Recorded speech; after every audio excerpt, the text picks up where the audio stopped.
Bonjour et bienvenue dans notre atelier du mardi. Très heureux de vous accueillir. Dans cet atelier, nous allons voir un rapide rappel de la première partie. Nous allons voir comment définir et utiliser votre pourquoi, de telle façon à pouvoir augmenter votre confiance dans la réussite de votre activité adorée, en voyant si tu ne sais pas d'où tu pars, en voyant si tu ne sais pas pourquoi tu fais ce que tu fais, en voyant si tu oublies. Je vous rappelle le contexte, c'est que je vous ai posé une question de savoir quel est le principal défi ou le plus gros problème que vous rencontrez actuellement pour créer ou développer votre activité de praticienne ou enseignante Reiki. Merci pour vos réponses qui m'ont permis d'identifier que le numéro 1, c'est je n'ai pas confiance en moi. C'est la raison pour laquelle nous sommes occupés avec ces différents ateliers. Ensuite vient en numéro 2, je manque de temps. En numéro 3, je procrastine, c'est-à-dire que je reporte toujours au lendemain.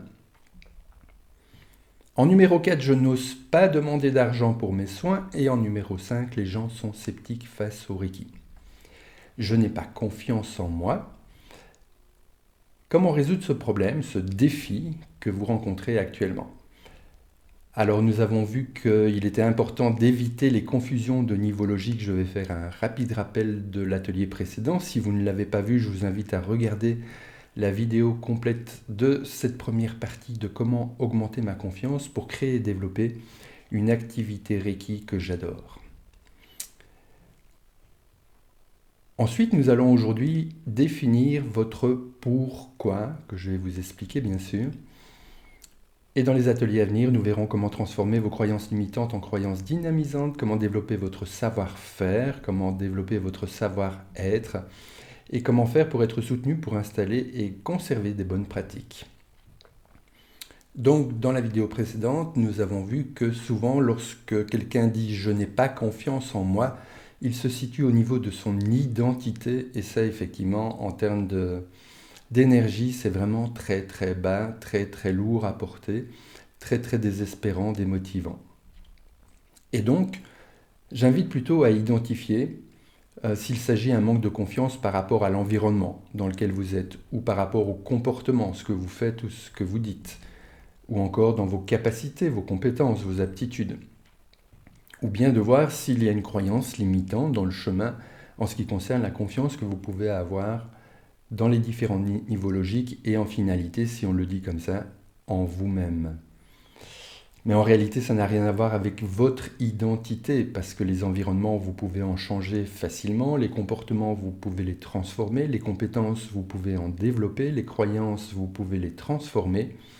Et nous allons aujourd'hui encore utiliser ce tableau des niveaux logiques par rapport à vos valeurs, vos besoins fondamentaux, vos moteurs de vie qui vont vous aider à définir votre pourquoi. Définir votre pourquoi. Si tu ne sais pas d'où tu pars, ni où tu vas, tous les vents seront défavorables, nous disait Sénèque. Alors, où voulez-vous aller? On peut parler de rêve, de vision, de but, de destination. Et je vous invite à ce stade-là à voir grand.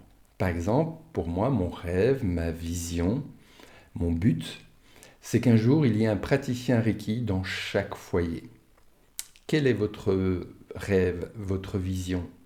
Je vous invite vraiment à prendre le temps nécessaire pour pouvoir y réfléchir, pouvoir définir votre vision.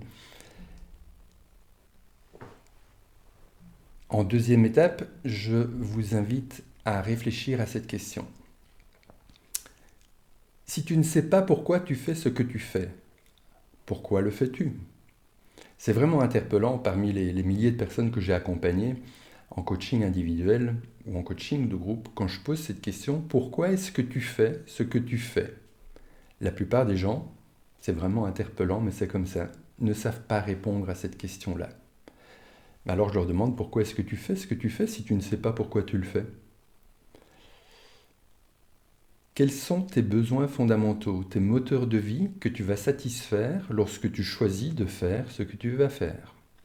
Par exemple, pour moi, les besoins fondamentaux que je veux satisfaire dans mon activité, c'est de pouvoir me sentir libre, responsable, autonome, de pouvoir me sentir en sécurité financière, de pouvoir réaliser une œuvre qui me passionne, avec la contribution de mon équipe, en œuvrant dans un lieu de travail qui m'inspire et qui me ressource, en pouvant aider les autres, vous, à atteindre leurs propres objectifs et ainsi pouvoir contribuer au bien-être de mes enfants, de mon amoureuse, de mes filleuls, de mes proches.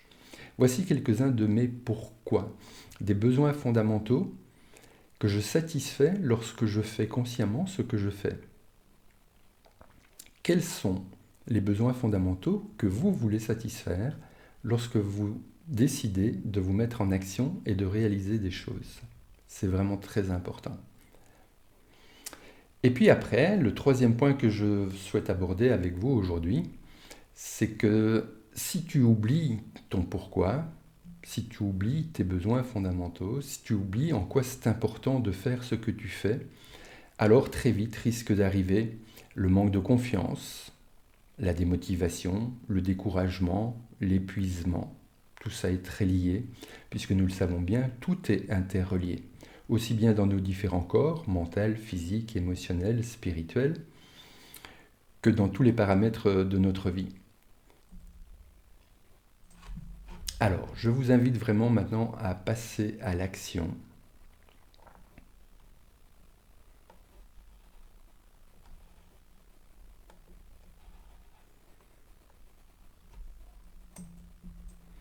En écrivant votre vision. Je sais bien que ça ne se fait pas en 2 secondes, vous n'allez pas le faire là maintenant en 2 minutes, sauf si vous y avez déjà réfléchi. Dans ce cas-là, bravo, félicitations. Vous savez où vous êtes et vous savez où vous voulez aller. Je vous invite vraiment à prendre le temps nécessaire de définir votre vision, votre rêve, et puis à l'écrire. Et puis à identifier vos besoins fondamentaux, vos moteurs de vie, vos valeurs. Écrivez. Pour qui et pourquoi vous faites ce que vous faites. Pensez à vous incorporer dans ce pour qui, mais vous voyez que ça peut être aussi vos clients, votre partenaire, vos enfants, d'autres personnes. Donc restez en lien avec tout ce en quoi c'est important pour vous de faire ce que vous faites. Parce que nous le savons bien, ou en tout cas c'est ma croyance personnelle, lorsque les besoins fondamentaux ne sont pas satisfaits, ce que nous ressentons, c'est la peur, la tristesse, la colère, le dégoût. Et lorsque nos besoins fondamentaux sont satisfaits, alors nous ressentons la joie, le plaisir, la satisfaction, le bien-être. Donc c'est vraiment essentiel que vous puissiez avoir une vision et de pouvoir l'écrire et pouvoir la formuler rapidement. De savoir quels sont vos besoins fondamentaux dans votre activité professionnelle, puisque c'est de ça qu'il s'agit ici. En quoi est-ce vraiment important de créer, de développer une activité Reiki, que ce soit en tant que maître praticien et ou d'enseignant Reiki? Quels besoins fondamentaux vous allez satisfaire en faisant cela? Et pour ne pas oublier, ne pas retomber trop souvent ou trop rapidement dans le découragement, le manque de confiance, justement, dans le désespoir, la frustration, la démotivation. Relisez souvent cela. Relisez votre vision, relisez vos besoins fondamentaux. Et vous allez directement pouvoir sentir à l'intérieur de vous que l'enthousiasme, le plaisir, la satisfaction reviennent dès que vous vous reconnectez au pourquoi vous faites ce que vous faites. En résumé, nous avons vu le rappel et vous savez maintenant comment faire pour éviter la confusion de niveau logique lorsque vous pensez ne pas avoir confiance en vous. Ça n'a rien à voir avec votre identité.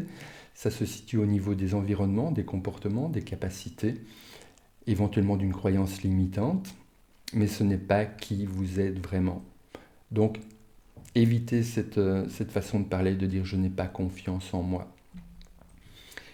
Ensuite, prenez le temps, suite à cet atelier-ci, de définir dans un premier temps votre pourquoi, votre vision, vos besoins fondamentaux, vos moteurs de vie. Et après,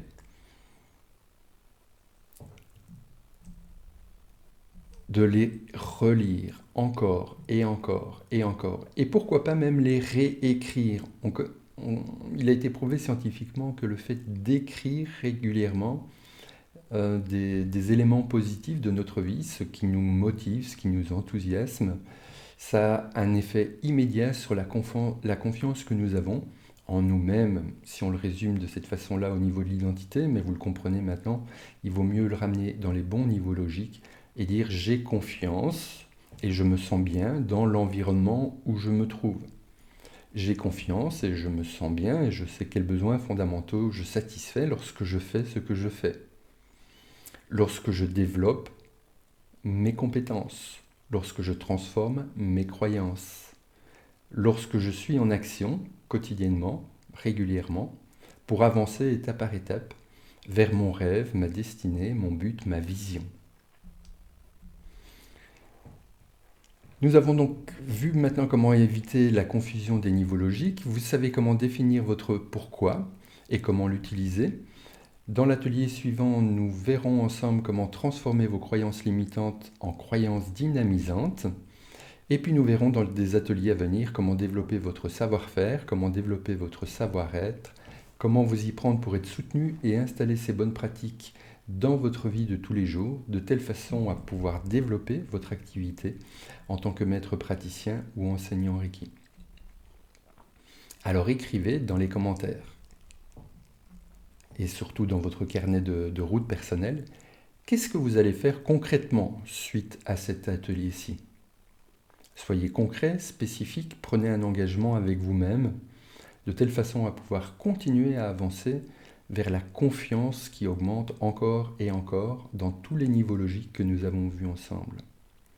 Dites-moi aussi, j'ai envie de vous entendre, quelle est votre appréciation de cet atelier ? Dans quelle mesure ça vous aide ?